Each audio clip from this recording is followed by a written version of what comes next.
Well, Defence Minister Luke Pollard spoke to the BBC this morning about his department, the Ministry of Defence, stepping up to close asylum hotels.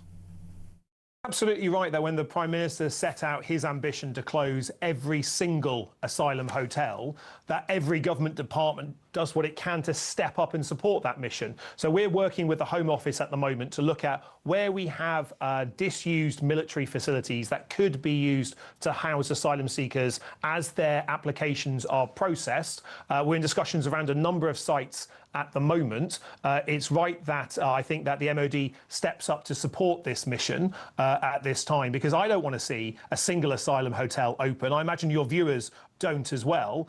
We've already closed 24 of them in the last year, saving £1 billion to the taxpayer, but I want to see every single one of them closed. I wonder how realistic it is to close all the asylum hotels within a year. Let's speak to James Sunderland, Colonel James Sunderland, military expert, former MP himself as well. James, great to have you on the programme again. It's always good to hear your common sense. Is this realistic? Is this viable to do this within a year? I think it's realistic, but it's also essential. I don't often back Labour policies, but Luke Pollard's got it right. We absolutely have to close these asylum hotels. They're too expensive. It's incentivising people to come across via small boats. And what we have to do now is to house migrants in a much more cost-effective manner, in an austere manner, if you like. And why not a military base? Interesting you should mention that. And you mentioned some of the money as well, the austerity aspect of this. Keeping an asylum seeker in a hotel costs an average of £145 per person per night. This, of course, would be a lot cheaper, and actually there are so many disused military sites that this seems to make sense. But the point, I suppose, is, or one of the points in all of this, is that processing just needs to be a lot faster, doesn't it, James? Yeah, I totally agree. I mean, I think there are set-up costs involved. Think back to COVID and the Nightingale hospitals. It's a very similar thing that I think the government is planning for migrants at the moment. But ultimately, it's about saving money. I think military bases are the right place to put them, not necessarily behind the wire. We don't want them mixing with regular soldiers.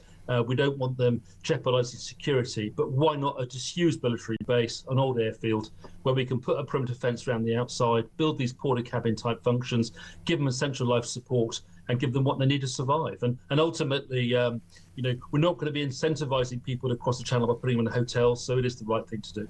What about the military servicemen and women at the moment? What effect would this have on them? Some of these proposed sites, as you say, are disused completely. Some of them are adjacent to or part of sites where there are military people there.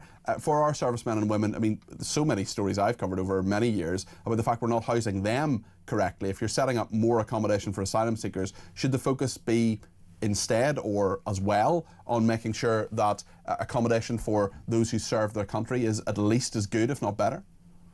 I totally agree. I mean, you can't have a situation where migrants are housed in accommodation that's superior to armed forces personnel. We've got to sort the defence estate out. We know that. Work is underway, was under my government.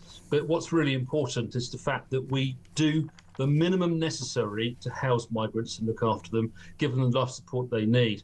But there are some concerns. You can't mix migrants with regular soldiers on a military base. They have to be separate. Hence why we need to be using disused bases. But also, if you look at what's planned in Sussex, in Crowborough, that's a cadet training camp. So by putting 900 to 1,000 migrants in Sussex, in Crowborough, what you're then doing is denying those cadets the training opportunity. So there will be a cost, there will be an impact to the MOD. And once again, it's clear to me that the MOD is coming to the rescue of other government departments, as of course the MOD has a very proud record of doing. It's very interesting as well that I just wonder what you think of my point just before the clip there. I don't know if you heard it, about Starmer saying he's frustrated and angry about the soaring cost of the asylum system. Shabana Mahmood saying she's absolutely furious at the continuing use of hotels. Am I being too critical when I say, hold on a second guys, you're the government, you can be as furious as you like, but channel that fury into actually sorting things out, and maybe what they're doing here is actually something positive to sort that out. I just wonder what your perspective on that was, James. No, Peter, you underplayed it. Ultimately, politics is about responsibility. It's about taking responsibility. You get elected to do a job, and to say that you're furious and frustrated, to express emotion in that way, A, it's unprofessional, and secondly, It's their responsibility. So why not take the responsibility? Why not actually deliver the effect that's required rather than hiding behind this veil? It's frustrating to me as a military man. People have got a job to do. Get on with the job and deliver it. And if not, get voted out. Are you surprised that the poll for the Times by YouGov has Labour at just 17%? Not surprised at all. I mean, the government has not performed well so far. The economy is in freefall. Unemployment's increasing every month since Labour came in. There are many people out there who voted Labour who I've spoken to on the doorstep locally who now have buyer's remorse. So I think the polling is a reflection of dissatisfaction with government.